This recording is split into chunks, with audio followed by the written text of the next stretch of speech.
So I think we are ready to start. Good afternoon, everyone. My name is Adam Busuleanu, and I'm a Senior Program Officer at the European Platform for Democratic Elections, EPDE. Let me welcome you to today's seminar or webinar. Today, we are diving into the challenges journalists and the media are facing during Georgia's ongoing parliamentary election campaign. A recent OSCE mission report highlights that while the media landscape in Georgia is diverse, it is also extremely polarized. It's nothing new, but it means that media outlets are heavily influenced by political and business interests. And this polarization means also that many media organizations and journalists are either firmly aligned with the government or struggling to survive on the side of the opposition. If we take a look at the media market, especially private television channels, which remain the primary source of information for voters, it's easy to get a sense of the public mood with less than 2 weeks to go until the elections. TV channels loyal to the ruling Georgian Dream Party, like EPDE and Rustavi 2, hold over 30% of the market. In contrast, opposition-leaning channels like Tamar channel or TV Pirveli only reach about 10%. While this doesn't give us a direct prediction of election outcomes, it clearly shows that ruling party's dominance in traditional media. And the situation isn't much different on social media, where Georgian Dream also has a strong presence. A recent ESFET report revealed that the ruling party's campaign on Facebook, in terms of posts and interactions, far outpaced that of the opposition. The party in power is pushing conspiracy theories, like accusing the opposition of trying to start the second front in the war with Russia, or planning a post-election revolution, and pushing as anti-Western narratives. There's also a lot of fake news aimed at discrediting the opposition, along with nationalist messages spread by far-right channels. Much of this content is amplified through anonymous, often AI-driven accounts that are frequently linked to Russia. Meanwhile, the opposition is more focused on TikTok, while far-right groups are finding significant traction on Telegram. Together with our panelists, we want to address some key questions like what are the biggest challenges journalists and media outlets face in trying to remain objective in this divided environment? How does hate speech and Russian disinformation add to this complex situation? And with social media playing an ever-growing role in election campaign, what impact platforms like Facebook, TikTok, Instagram, YouTube, and X have been spreading or combating disinformation? And how does their influence compare to traditional TV when it comes to shaping voters' opinions? But before we start, a short technical announcement. The webinar is being recorded, and you can, of course, post your questions through the Q&A function here in Zoom, and please feel free to post your questions throughout the webinar so we can collect them and ask our panelists throughout the whole webinar. So let's get started. Let me introduce our panelists. Tamar Kintsurashvili is the founder and executive director of the Media Development Foundation and editor-in-chief of the online portal Myth Detector. She is a member of diverse international media networks and author of many publications on Russia disinformation. Cristina Pargiani, project coordinator at ESFET. She is managing social media monitoring projects and also collaborating with external experts and social media platforms. And Mariam Tsitsikashvili, she is project manager at Georgia's Reform Associates, short GRASS, which is a multi-profile think tank established in Georgia that runs a fact-checking platform, the Fact Check Georgia. She was also a non-resident fellow at Prague-based European Values Center for Security Policy. So welcome you all, and let's start maybe with Mariam. Mariam, how would you describe the overall state of the media environment in Georgia in the lead up to the parliamentary elections? How do you assess their role in ensuring an informed choice by Georgian voters? Mariam, the floor is yours. Thank you, Adam. Thanks for organizing today's event. I hope that we can contribute to increasing awareness what is happening in Georgia and what is the media landscape or environment in the run-up to the very important elections. We often joke, quote unquote, that we've been always saying that the elections in Georgia have been always crucial. But if something can be called crucial, these elections is surely a very important step, for Georgia's democracy, or for Georgia getting even back on its democratic path. What in your introductory remarks, Adam, you mentioned what OSCE has written, perhaps in its interim report, and you have mentioned that Georgian media landscape has always been polarized, and this is very much true. We've always been complaining and we've been concerned about the polarized media environment in Georgia, and this is the case right now too. But I think the level of polarization that Georgia has reached now is definitely unprecedented, which is further becoming problematic for what you said, for informed choices that Georgian citizens should make. And the problem is the following. We have a situation where government-affiliated or pro-government TV outlets, which, as you rightly pointed out, quite have much bigger reach in the public than the other ones. They are not hosting or allowing the opposition voices to be present in their talk shows. I'm not, of course, talking about the different news sections where they might also give a voice and take a 30 seconds interview from opposition leaders. When it comes to real political discussions and talk shows that they have, oppositions are rarely, if ever, invited there. Therefore, quite a big chunk of Georgian public who are basically getting information from those TV channels are exposed to only government preferred worldview or discourses, and no alternative voices are heard there. On the opposite side, the opposition affiliated TV channels, even though they are trying to get the ruling party leaders in their airtime, nobody goes there. So we appear to be in a situation where you have these two different worlds, or two different words in one country, where one big group of TV channels, quite dominant, say one thing, and on the other hand, the opposition-leaning televisions do not have any opportunity to get what the government is saying.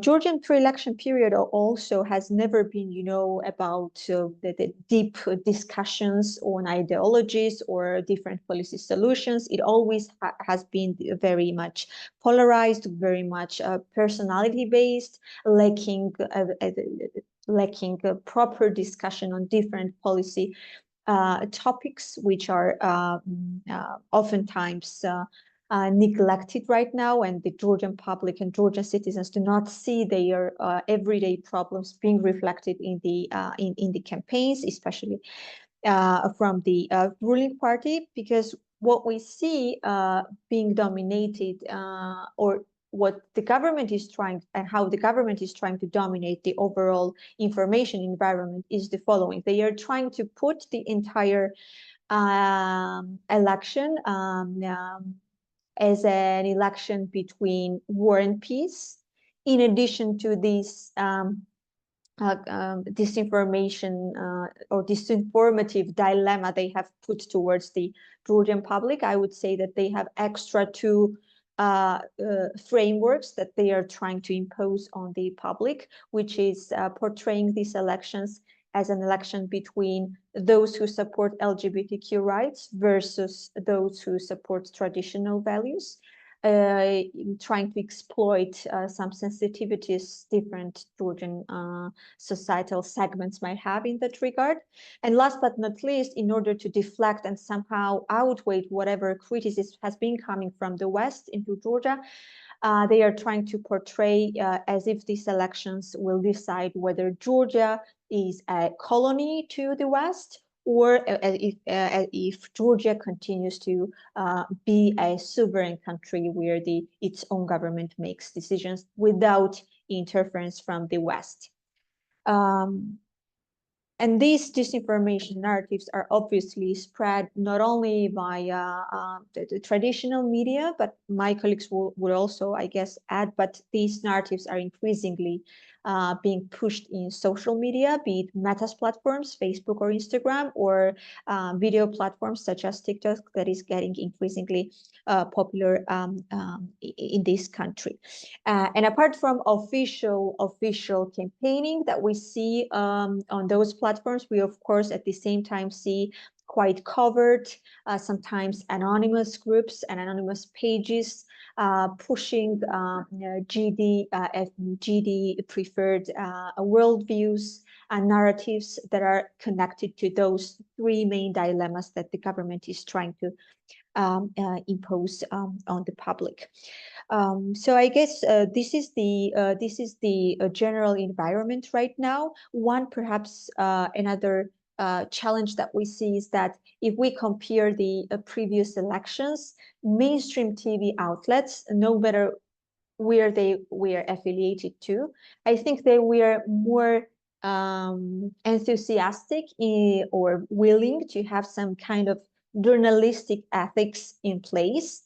But increasingly, we are seeing increasing number of cases where especially government-affiliated media is trying to use, for example, Armenophobic disinformation to discredit the opposition leaders and to cross all the red lines that in the past perhaps was to some extent in place even in those media outlets who were officially and openly stating that they were favoring the ruling party to stay in power. Yeah, this is from my side at this point, and I'll be glad to jump in at any later point and to contribute to other issues in question. Thank you, Mariam.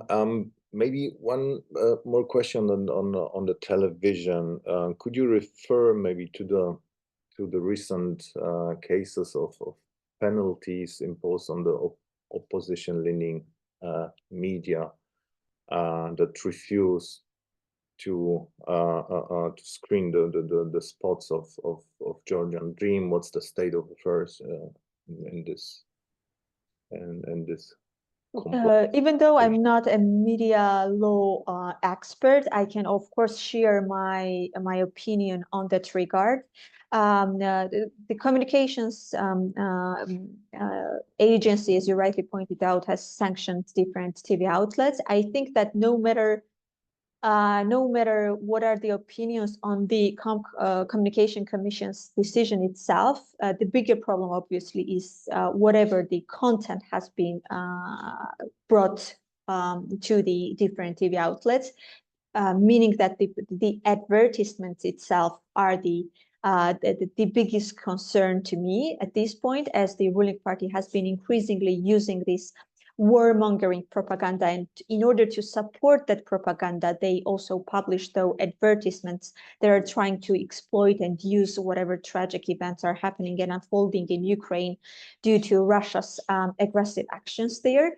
A couple of Georgian organizations, obviously those who are experts in that regard, for example, Media Ombudsman, have stated that communications agency should have or could have made different decision not to sanction those media outlets who refuse to air those derogatory, dehumanizing, and very problematic advertisements.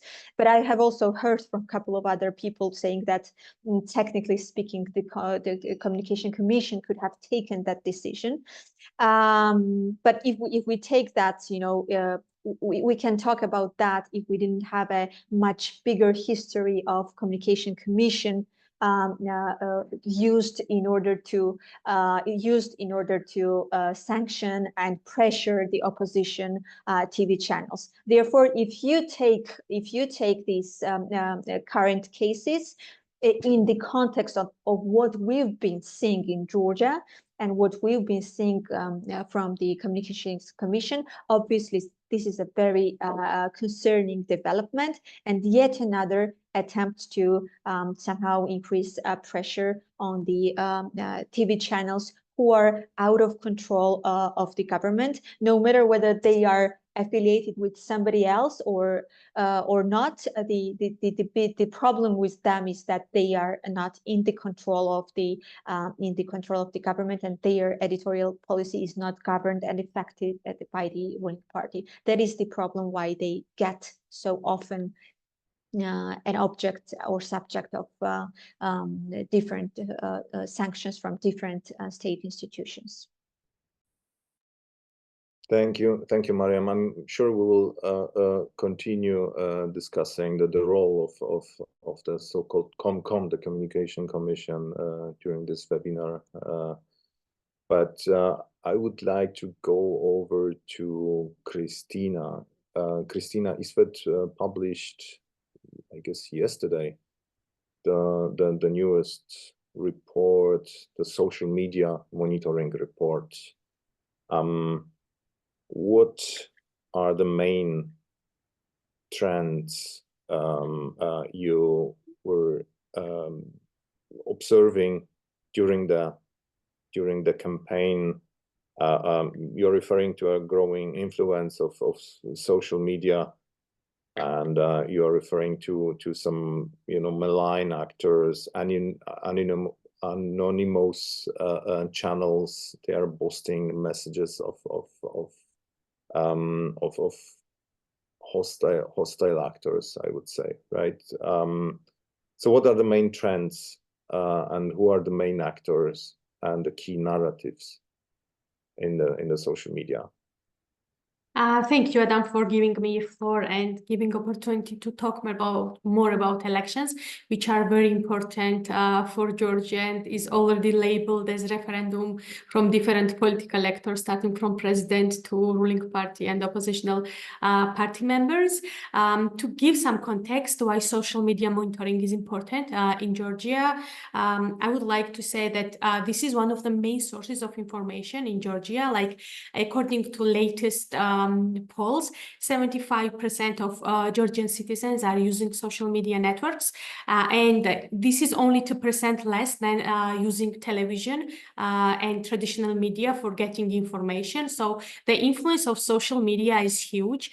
ISWED has started social media monitoring since 2018, and we have already good experience to compare elections and identify the new trends, what stayed the same, what has been changed for this election. The biggest change we see now is that, as you already mentioned, information campaigns in Georgia during the previous elections have been mainly conducted by anonymous actors, and we do not know had some investigations and informations who might be connected to those campaigns, but mainly those campaigns were anonymous, those unethical campaigns which we are very homophobic, anti-liberal, anti-Western nationalist.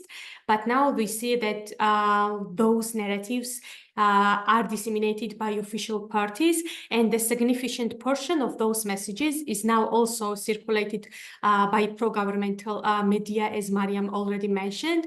And moreover, we have very important and dangerous conspiracy theories and anti-Western rhetoric in the country, which became part of ruling parties' narratives. And we see that if we were mainly monitoring anonymous networks and anonymous actors in previous years, now those narratives have shifted to ruling party and to the mainstream media outlets. And they see that those narratives and those messages are borrowed from previous ultra-right groups who were operating on social media networks and are operating now too. We compared to the previous elections, also Russian information operations, which have significantly increased during this pre-election period. And what is the sad that messages distributed by Russian networks are largely aligned with the messages from the ruling party. During the reporting period, and we started monitoring, we are monitoring social media networks on a daily basis, but mainly anonymous campaigns. But since official election campaign has started on August 27, we started monitoring like both official and unofficial campaigns. And during this reporting period, we saw that conspiracy theories, which have been disseminated by Russian networks, about planning a revolution after the elections in Georgia. They are also very popular among Armenian citizens living in Georgia, and the pages who are managed from Russia also try to disseminate those messages to ethnic minorities, and those messages are very good aligned with the ruling party's rhetoric. We also saw that the campaign is official campaign is not the same for opposition and governing party, and the ruling party has a lot of advertisements. We saw that 49% of the interactions we are on the one page of the main page of the ruling party, and the list of 51% of interactions we are on whole oppositional parties, and it was like several hundred of pages. So the governmental party, the ruling party, they are paying a lot for advertisements. We saw also that the post of governing party are more oriented on positioning them as the only political actors who are somehow trying to be more nationalist. They are protecting the church. They analyzed the text they are posting on social media networks on Facebook, and we saw that ruling party are using words like war, church, national, radicals, dignity to make sure that those things are connected to them, and also they are discrediting oppositional parties with like radicals, calling them radicals and so on.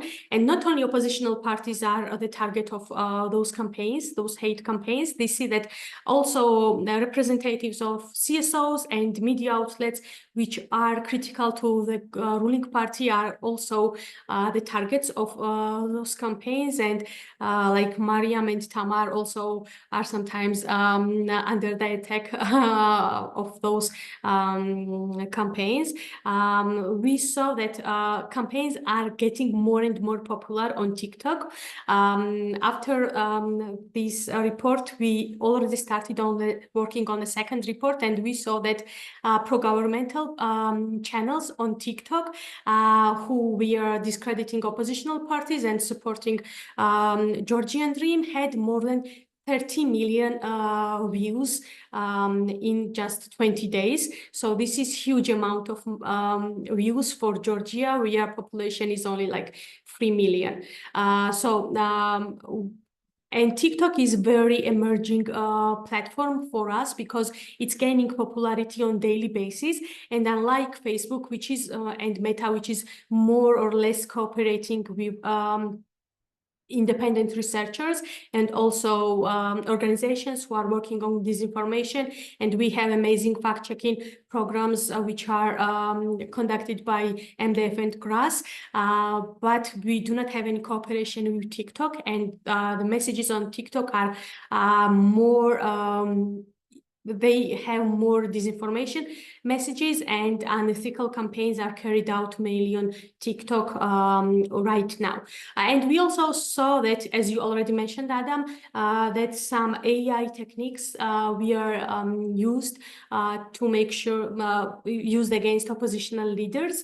And we think that taking into consideration the trends which were happening all around the world in previous years, we think that like using AI will be increased the pre-election campaign. One of the like main challenges we have in Georgia is the fact that public servants are also very involved in disseminating information and posts regarding Georgian Dream's achievements, promoting them or discrediting political opponents.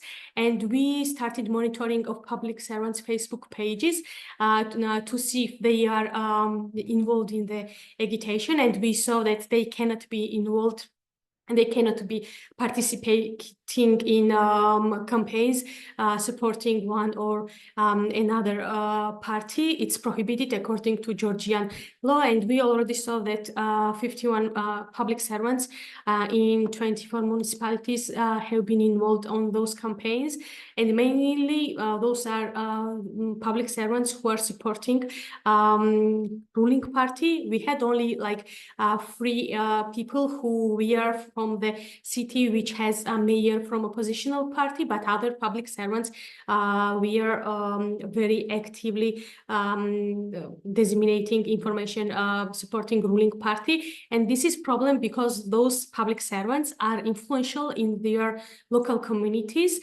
and they have a lot of followers, and they are on the key positions in self-government parties of the Georgia. One of the challenges we also face during the election period is the transparency of advertisements, because we see that opposition has like probably less interest and less money to promote their anti-governmental posts, but the ruling party and pages connected to them are publishing a lot of advertisements, and like hundreds of thousands of dollars are paid for advertisements in election periods. And the declaration of those advertisements is not always transparent. Like, for example, the page has declared it with the same name as the page was created, and we don't know who is standing behind those advertisements and who paid for that advertisements. And we have been communicating with this issue with Facebook, but it still remains the problem. So those are the main trends. And one of the trends is that we have been monitoring different platforms: Facebook, Instagram, TikTok, and Telegram. And Instagram is not very actively used for political campaigns, but a lot of advertisements are created to target audience on Telegram, on Instagram. So political parties still are using those networks to disseminate their campaign and their information. And Telegram is mainly used by far-right groups. And this is very important to note, because we monitored a couple of their pages, their channels, and we saw that more than 2 million views was gained through those and Telegram channels, and this number is huge for Georgia, and far-right groups are very active also on TikTok. So these are the main trends we have during the pre-election campaign, and I would love to answer the questions if anyone has more questions regarding those things happening on social media in Georgia. Thank you, Christina, and I encourage our distinguished audience to put questions already in the Q&A function here. So we'll collect them along the whole webinar. Christina, one question. What about the responsivity, or what is the response of the platforms to your findings? What about the cooperation with the platforms? Are they interested in, reflecting what you're presenting, and are they eager to react and to combat disinformation? What about the accessibility of the information, the transparency of the platforms in Georgia? It really depends on platforms. Like, for example, Meta is very good in cooperation with us, and also they have independent fact checkers who are fact checking information posted on social networks, on Facebook. And we have been cooperating with Meta on CIB networks, and they have been deleting those networks. They published a report a couple of months ago, noting that they deleted network connected to Russia, according to our investigation, and it was based on our investigation. And they started their own, and they found more actors connected to those networks. But we do not have any cooperation with TikTok. We tried to reach them out, but it was not very successful in Georgia. And you know what's happening with Telegram. And I think that it's not realistic to have any kind of cooperation with Telegram. But yes, this is very important to note that the raising of popularity of TikTok and Telegram among political actors was one of the reasons why that happened was because Meta's restrictions and Meta being more ethical and more interested in what's happening on their platforms, and those political actors decided to choose better space to spread their disinformation and some hate campaigns. So they started moving to different platforms like TikTok and Telegram. Thank you, Christina. I think it's a good moment to go over to Tamar, who is a famous fact checker in Georgia. And the question here, Tamar, is how do you assess the influence of those hostile actors and their ability to use and misuse the social media to bypass their rules and reach out to the voters, right? Thank you for this question. Actually, media ecosystem is so complex. It's difficult to talk separately on social media and only on disinformation, because it's combination of the hostile narratives which create context and the disinformation cases. So Georgia has unique elections, as my colleagues already mentioned, but not because of polarization part of any elections. But in this case, we are facing difficulties associated with the government itself, because government utilized all Kremlin playbook in order to influence public opinion. This is first election in Georgia when government accuses the West in interference in elections. This is a new emerging message we identified over the last 3 months, and we will publish our report soon. And our report is based on mainstream media and social media networks as well. And why West is on opposite side? Because for autocracy, democracy is a threat. That's why the battle is about democracy and the future of this country. We see also another message saying that the international observers and Western donors are preparing ground not to legitimize this election, and they're preparing ground for revolutionary scenario. So of course, we have presence of far right and other actors, but resources are different. And we see unequal distribution of resources. We have ruling party backed by the billionaire Ivanishvili on the one side. We have weak opposition, lacking resources. We have donor-supported media online platforms in the middle who are neutral, because when we are describing this polarization across political parties, we have credible online platforms who are not benefiting from this polarization as well, because they are also targeted from the government side. So government propaganda is based on 3 main topics. This is security. Their message is that we are ensuring peace and we are only government that ensures peace. And the Western partners, in response to criticism coming on judicial reforms or other issues, response is that we are sovereign democracy. This term was developed by Surkov, Russia's president advisor, in response to liberal democracy. And if you are questioning democracy in Russia, you are interfering in domestic issues. The same messages are in place in Georgia in response to criticism on violation of human rights or other democratic backsliding. We hear more messages, counter messages, saying that we don't need another Moscow dictating how to behave.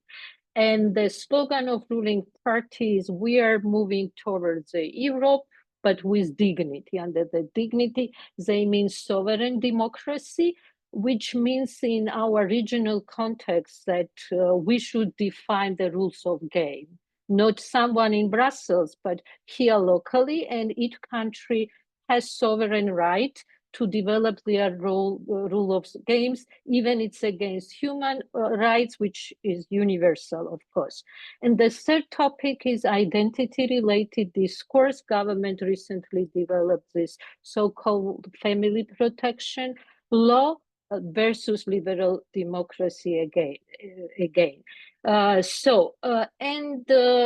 This everything creates a ground, and we have these narratives on global war party and the who are sides. The West drags Georgia into the war, Ukraine drags Georgia into the war, EU drags Georgia into the war, and West is not united. West is divided, and the government wants to integrate us into the conservative traditional West, where role models are Orban and other conservative forces.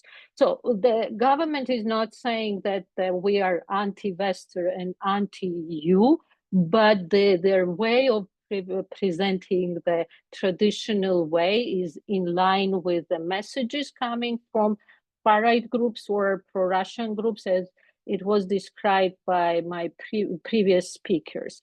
The problem here is also attacks on independent institutions, because this law on foreign agent was developed recently, presenting watchdog organizations as spies of foreign countries. Even the foreign aid, which is significant for developing country, transitional country like Georgia, is questions by messages that the Western funding is used for foreign spies, not for Georgian people, and Western funding is used to destroy our traditional identity. And the Orthodox Russia comes as a solution for this problem, because it's co-religious. At least they are not imposing homosexuality on Georgian people. So if before these messages were voiced just by far-right or pro-Kremlin actors, now we see the similar methods in government modus operandi. And we also identify the Facebook pages affiliated with government, translating the Western conservative media content into Georgian language, and Tucker Carlson is quite popular among them. So English speaker sources are used against the Western liberal democracy, and this is part of pre-election campaign. I can talk about role of regulator in this process as well, because there are formal and informal institutional setup. The formal institution, right, like regulator, which grants licenses to broadcaster. So on the one hand, they have this very complicated practice of sanctioning of the critical media TV channels and abusing legislative provisions in order to regulate content. On another hand, they develop these media literacy programs, which is very good, of course. But if your goal is to sow distrust in liberal Western democracy, with one hand, you are trying to equip people with tools to make them more critical. On another hand, you are propagating against Western liberal democracy. They developed a platform. The goal is to create parallel institution. Ruling party has its own fact-checking platform. Comcom developed this media critics platform, which is in parallel of the Charter of Journalistic Ethics, which is independent media self-regulation body. And what they are doing, they are producing articles attacking not only politically affiliated media outlets, mostly from opposition, but neutral media platforms like Radio Liberty, the local online platforms, NetGazeti and others, and they are criticizing also the BBC or France 24 for posing critical questions on Georgia. So, and they are omitting to report on the problems the local journalists have. For instance, when pro-government media journalists left pro-government Imedi TV channel, they omitted this topic from their website, but they covered the story why Tucker Carlson left the channel, or what happened with BBC anchor who posted the critical post on Twitter. Of course, there is no censorship of criticism of anyone, but when you are not criticizing local government and bringing the topic from Western agenda, it undermines trust in Western democracy. And I think this selective approach is a problem as well. Yeah, we saw in your recent report that the Comcom is primarily like focusing on the government critical media, and bypassing somehow the regime loyal media. But I think what is also interesting, and my question would be maybe to you all, and what is actually the role of the public broadcaster, and also what kind of role or what kind of impact have the local media and the local journalists, especially in this campaign, but also in general?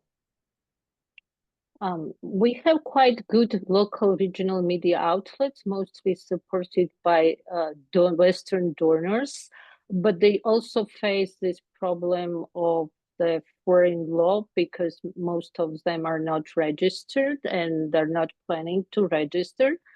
And these regional platforms are also under attack.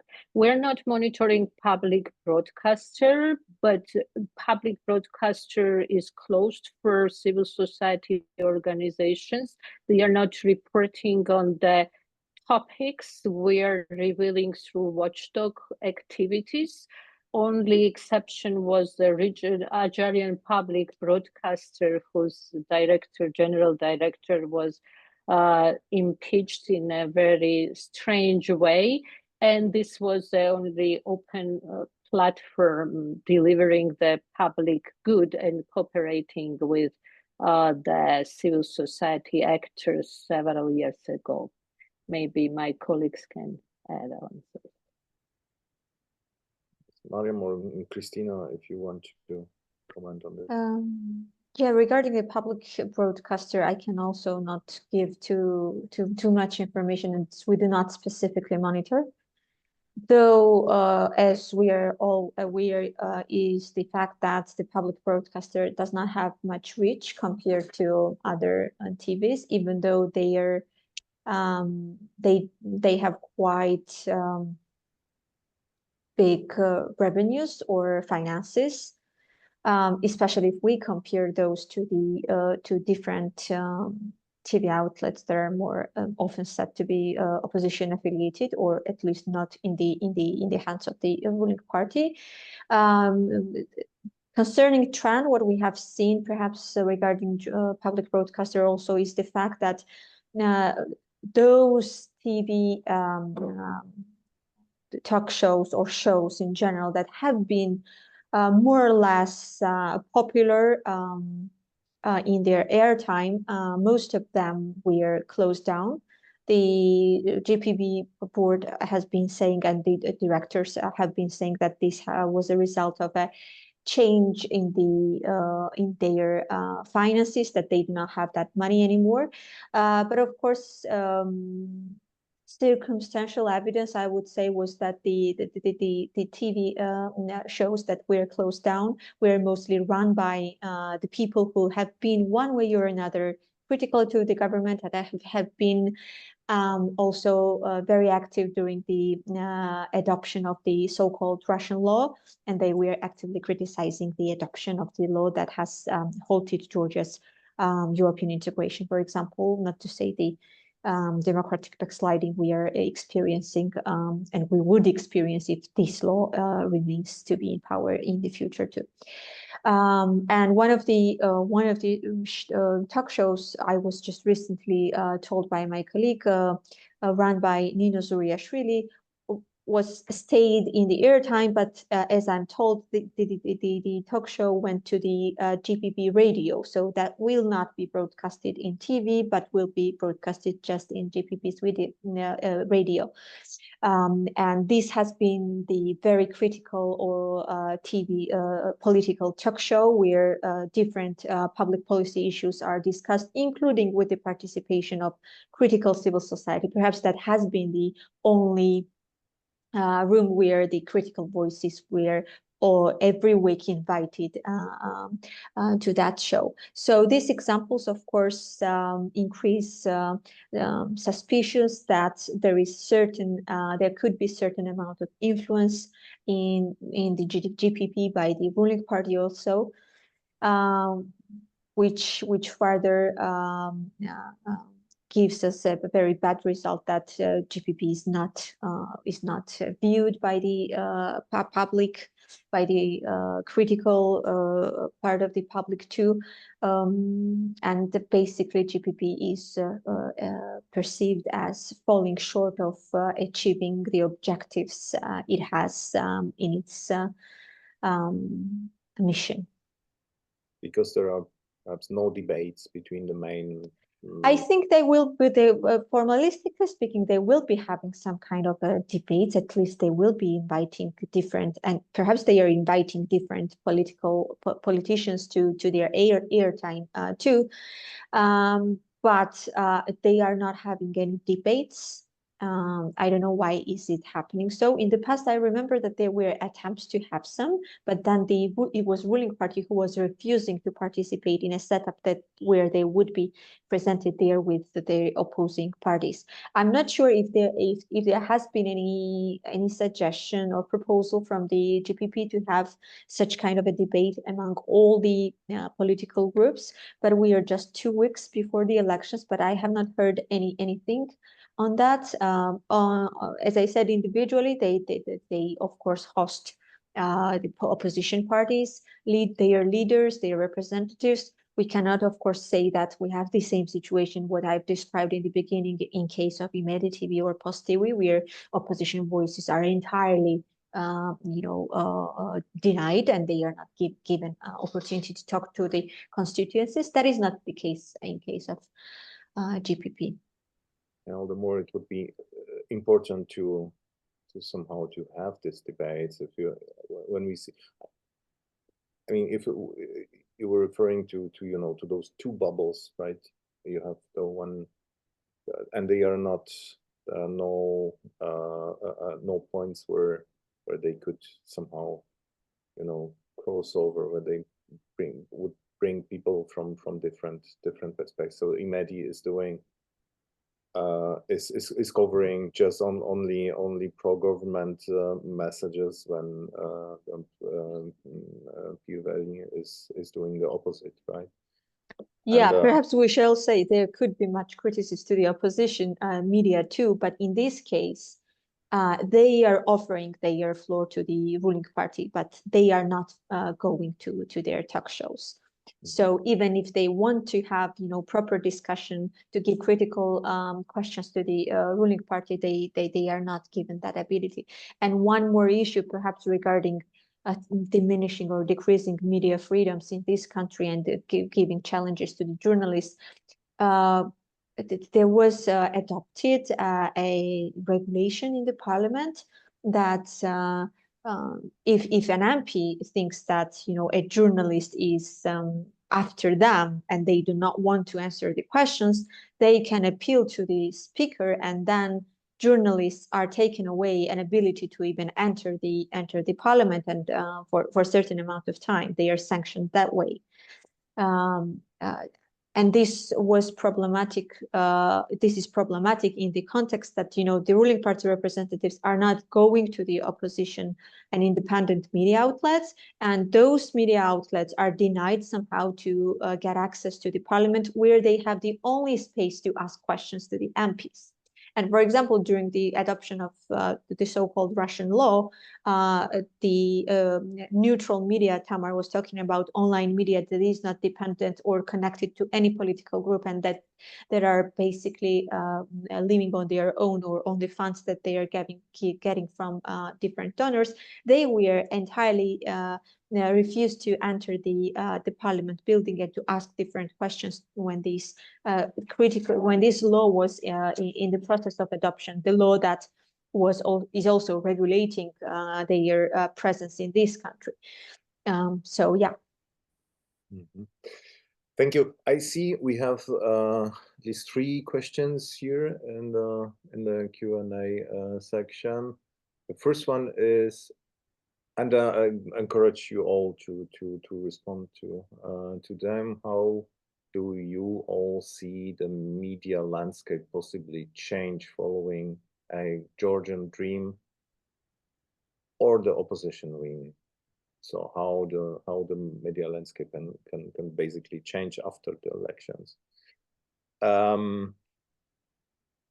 Yeah, so maybe we'll start with this.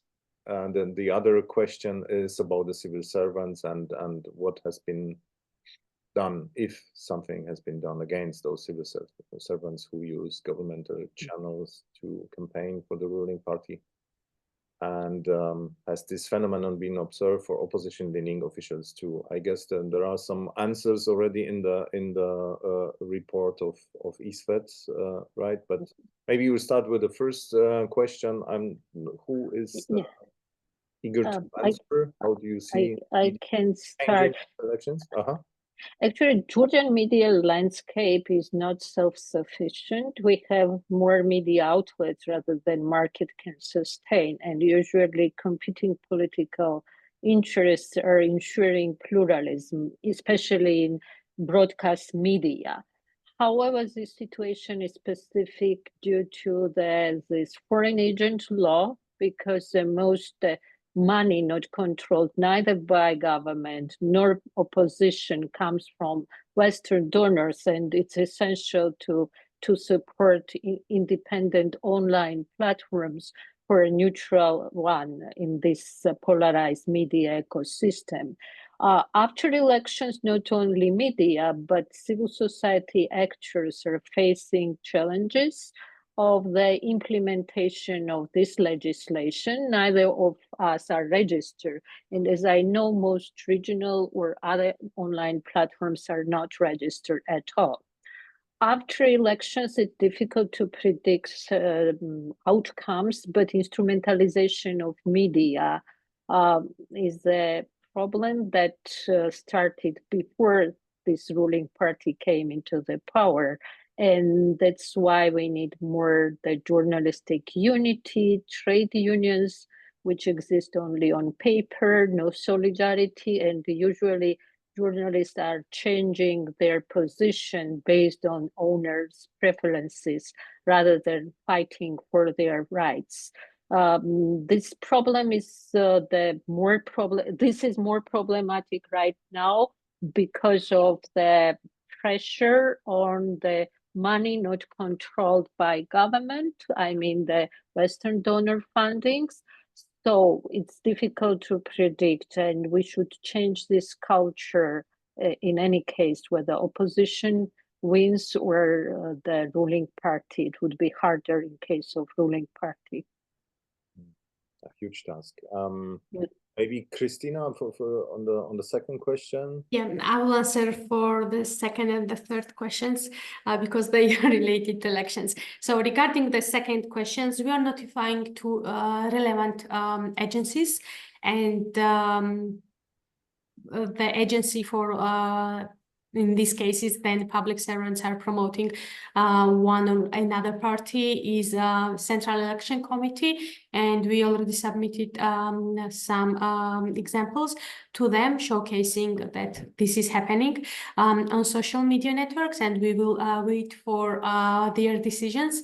But the practice is that they are not very critical to the cases like that, or public servants are saying that children, they are like supposes we are sitting on the computer and they did not post it. They deny that they posted those posts. Regarding who are posting, mainly those like vast majority are public servants who are supporting the ruling party, but we had, as I remember, only 3 cases from 51 when we saw that propositional public servants who are in the region of Georgia, where we have oppositional mayor of the city, and he and his supporters, we are posting those 3 posts, as I remember. And the third question regarding the accreditation, CC has very good web page. They are doing an amazing job on that direction.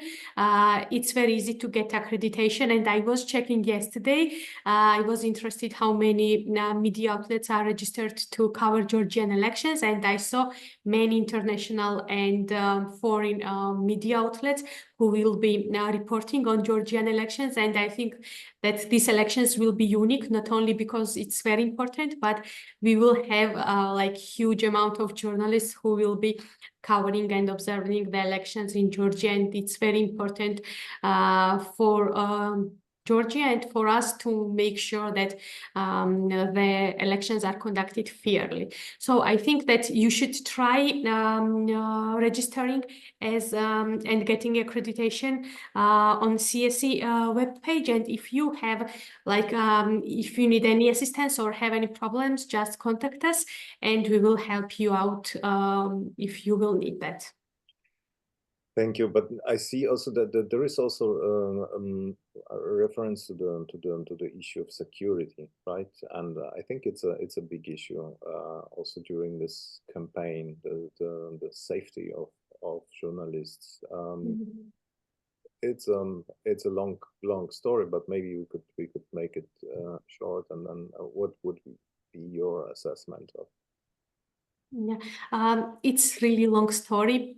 But is it fortunately or unfortunately? I do not know. But the main targets of violations and some violence acts are Georgian local journalists and not international journalists and foreign journalists. So I don't remember many cases when journalists were attacked, but we definitely had many cases when local journalists who are working on propositional televisions or independent media outlets were attacked during the election day. So we cannot promise that you will be safe, unfortunately, taking into consideration that the election is very important and the polarization is extremely high in Georgia. So, yeah. The OCE report also indicates some cases of journalists being attacked. Maybe Mariam or Tamar, you want to respond to this? Because it's quite also for the observers, right, and the security. Yeah, the problem is that they are not following with proper investigation, because the attacks might happen during especially clashes on polling stations.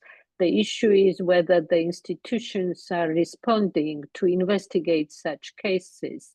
I remember several years ago, it was not electoral cycle, when the journalists of Tamar channel were attacked by someone, and because of their professional performance in the airport, and the government said, we are not going to launch criminal investigation, which is about the professional conduct of journalists, and any interference in this process is problematic, because it was just angry citizen expressing their opinion. And it's a green light for anyone to attack the people, especially we fact checkers are also receiving the threat, because there are rumors that we are censoring content because we have partnership with Meta. I received several emails that after elections, the rape threats against our fact checkers,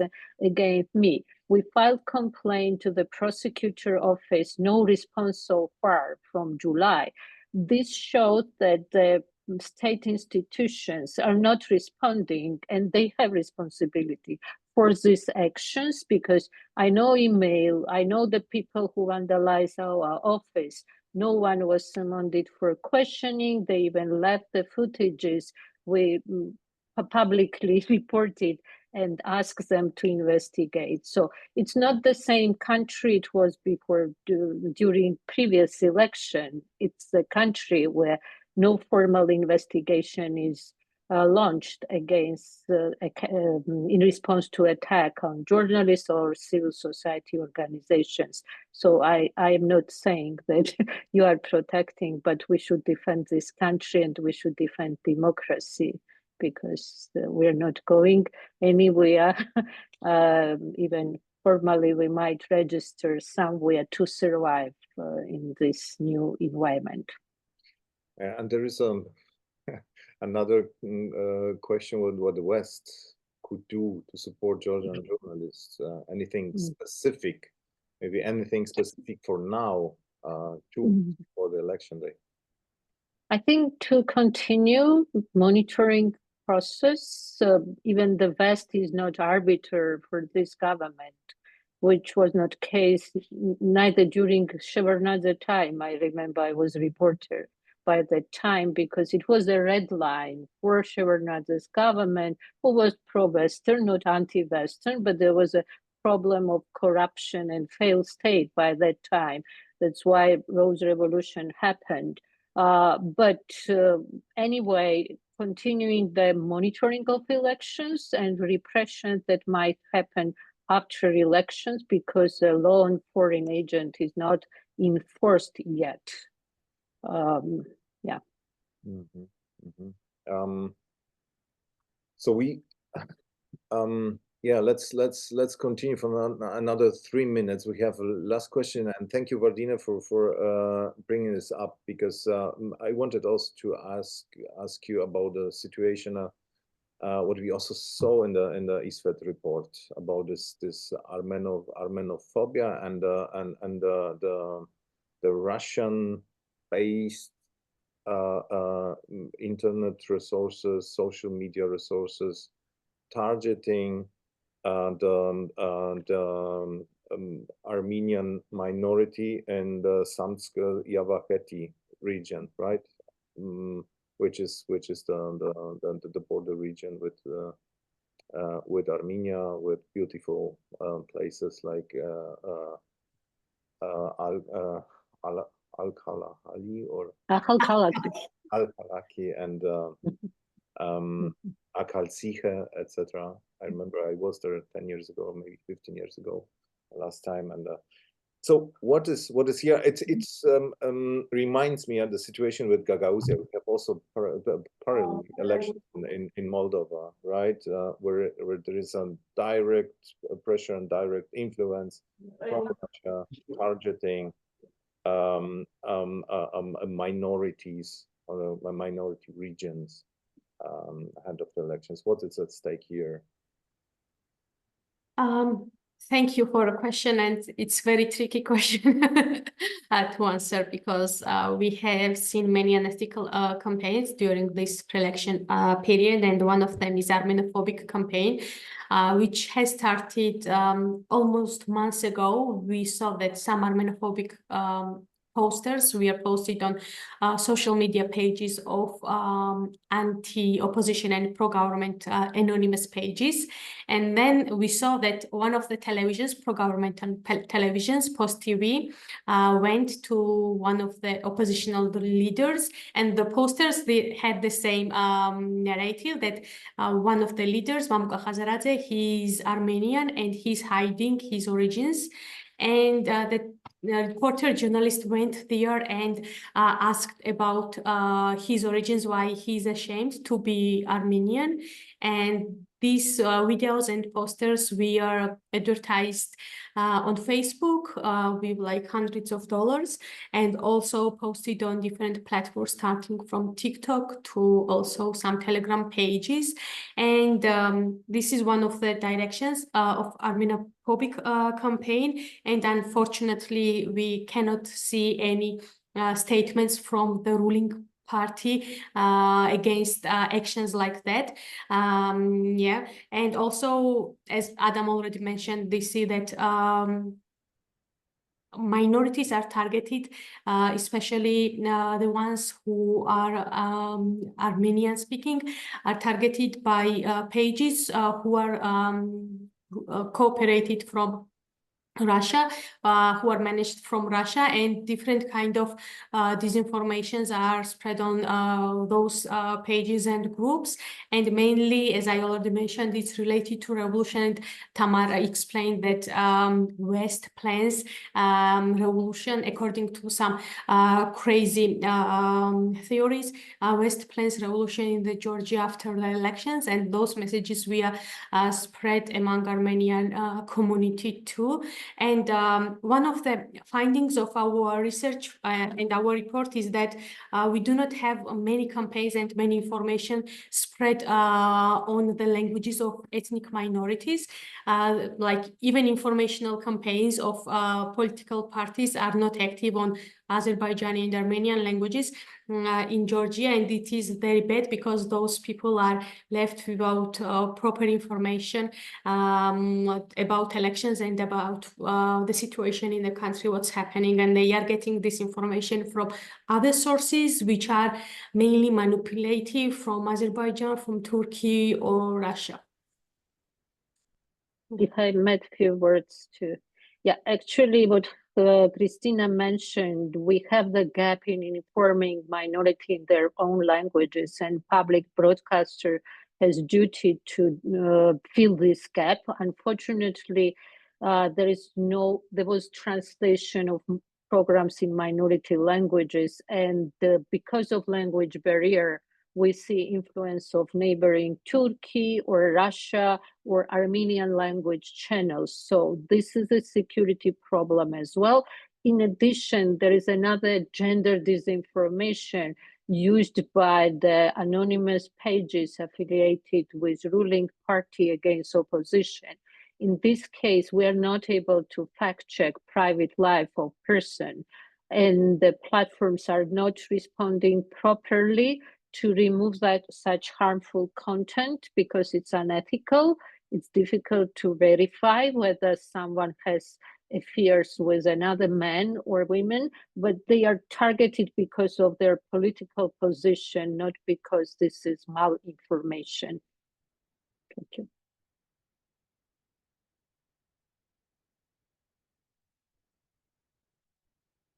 Muted, I guess. Thank you, Tamar. And thank you, Christina and Mariam, for your insights. And I think we could at least a bit shed some light on what's happening today with what is wrong and what is good with the Georgian media. Thank you very much for your participation, for your contribution. Thanks to our audience. Thanks to Matthias for his support, for organizing this event. And yes, we are going to have the last webinar next week at the same time, on the same day, on Thursday, 15 hours, and we invite all to tune in again. We will send you some more details very soon. Thank you very much, and yeah. Thank you. Thank you. Bye. See you soon in Tbilisi.